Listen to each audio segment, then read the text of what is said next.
आज की ये हिंदी कहानी स्त्री का घर थोड़ी सी इमोशनल है, लेकिन इमोशनल होते हुए भी इसका संदेश बहुत अनमोल है। आपकी आंखें थोड़ी नम करने के साथ साथ आपके दिलो दिमाग पर यह कहानी छाप छोड़ जाएंगी, इसलिए इसे एक बार पूरी जरूर पढ़िए।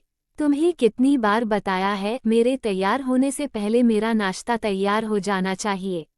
शादी के 25 सालों बाद भी मुझे क्यों बार बार एक ही बात बतानी पड़ती है? लता, तुम्हें क्या है? तुम तो आराम से घर पर रहोगी, मुझे काम पर जाना पड़ता है।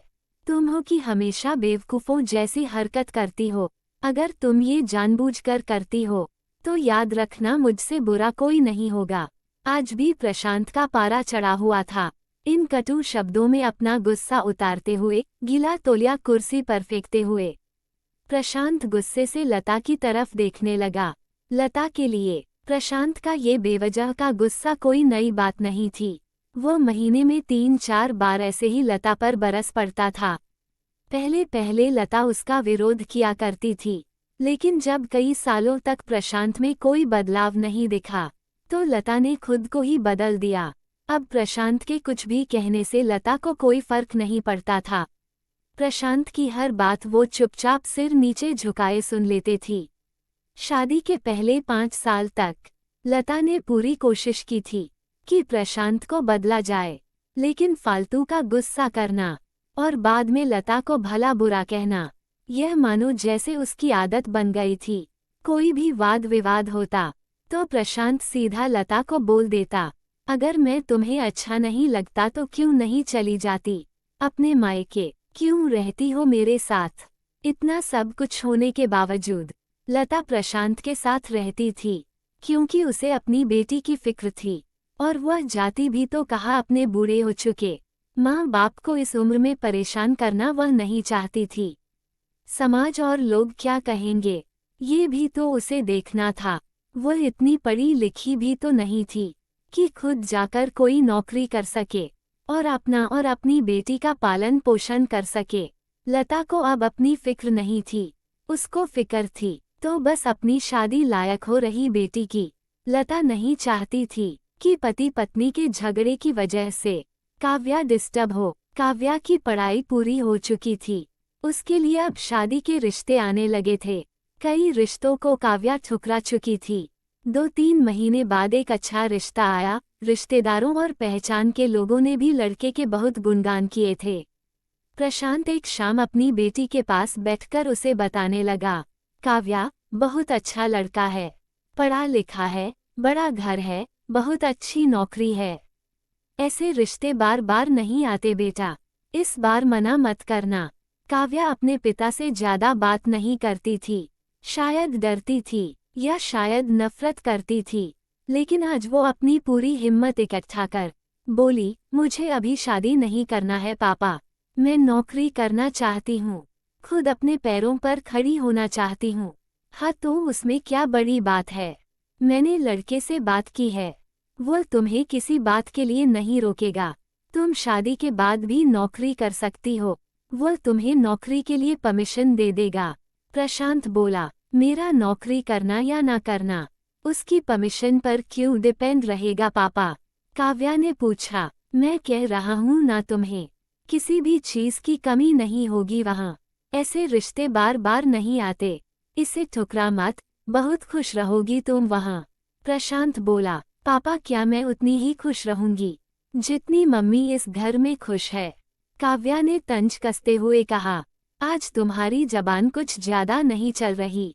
प्रशांत गुस्से से आंखें बड़ी करते हुए बोला, पापा मुझे शादी ही नहीं करनी है, क्योंकि शादी के बाद अगर वह लड़का आपके जैसा निकला तो मैं क्या करूंगी? मुझे आपके जैसा जीवन साथी नहीं चाहिए, जो बिना बात के मुझ पर हमेशा चिल्लाए। मुझे कुछ भी अपनी पसंद का लेना हो तो 10 बार सोचना पड़े, कहीं वह नाराज ना हो जाए। मेरी तबीयत कैसी भी हो उसे परवाह ना हो, रोटी थोड़ी सी मोटी बन जाए तो घर सर पर उठा ले, उसकी चेकबुक ना मिले तो भी मेरा ही दोष निकालें, और हर छोटी मोटी बात पर मुझे मायके जाने के लिए कहे। काव्या ने अपना दिल खाली करते हुए पापा से सब कह दिया। प्रशांत का गुस्सा 7वें आसमान पर था, लेकिन उसके मुंह से एक भी शब्द नहीं फूट रहा था। वो काव्या की बातें सुन रहा था। काव्या उतना ही बोलकर चुप नहीं हुई। आज पहली बार वह अपने पापा के सामने इतना कुछ बोल रही थी। पापा, आपने माँ के साथ हमेशा गलत व्यवहार किया है। आप अपने ऑफिस का गुस्सा बिना सोचे समझे माँ पर उतार देते हैं। कभी इस बात की परवाह भी नहीं करते कि उन्हें कैसा लगता होगा। आपकी बातें सुन सुन माँ ने अपना स्वाभिमान खो दिया। प्रशांत आज पहली बार अपने किए बर्तावों को महसूस कर पा रहा था। वो इतना ही बोल पाया, जो तुम्हारा मन है वो करो, मैं तो इतना बुरा हूँ ना। काव्या ने प्रशांत का हाथ पकड़ा और बोली, पापा मुझे सिर्फ एक सवाल का जवाब दे दो। क्या आप चाहेंगे कि मेरा पति आपके जैसा हो? अगर आपका जवाब हाँ है तो कर दीजिए मेरा रिश्ता आज ही, और ना है तो मुझे आत्मनिर्भर बनने दीजिए। प्रशांत कुछ भी न बोल पाया और वहां से चुपचाप बाहर चला गया। आज उसे लता के सामने जाने में शर्म आ रही थी। चलते चलते उसकी आंखों से आंसू बह रहे थे। प्रशांत ने आज से अपने आप को बदलने का निश्चय किया। अगले दिन से लता ने अपने पति में काफी बदलाव देखा। वह सोचने लगी कि जो हिम्मत काव्या ने दिखाई है, वो हिम्मत अगर मैं पहले ही दिखा देती तो शायद आज परिस्थिति कुछ और होती। अब काव्या पढ़ लिख कर अच्छी नौकरी करने लगी थी और 3 साल बाद उसके लिए एक अच्छा रिश्ता आया। और उसकी विदाई पर प्रशांत बोला, बेटा तू हमेशा खुश रहेगी, क्योंकि तेरा पति तेरे बाप जैसा नहीं है। प्रशांत की यह बात सुनकर लता और काव्या की आंखों से आंसू बहने लगे। दोस्तों, हमारे समाज में औरतों को भले ही देवी का दर्जा दिया जाता है, लेकिन वह स्वतंत्रता नहीं दी जाती जो उन्हें देनी चाहिए। उन्हें बचपन से ही बताया जाता है कि वह पराया धन है। स्कूल से आने में देर हो जाए तो पिटाई मिलती है। मोबाइल पर बातें करते हुए दिख जाए या खिड़की से झांकते हुए दिख जाए तो शक किया जाता है।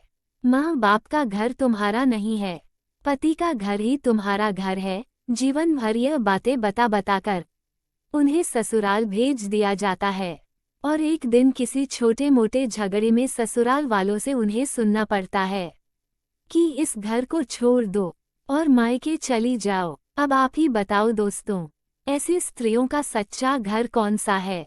आखिरकार वह किस घर को अपना कहें? आप सभी ये कहानी पूरी जरूर पढ़ना और बताना कैसी लगी आपको मेरी ये कहानी। धन्यवाद आप सभी का कहानी को पूरा पढ़ने के लिए। दोस्तों, उम्मीद है ये कहानी आपके दिल को छू गई होगी।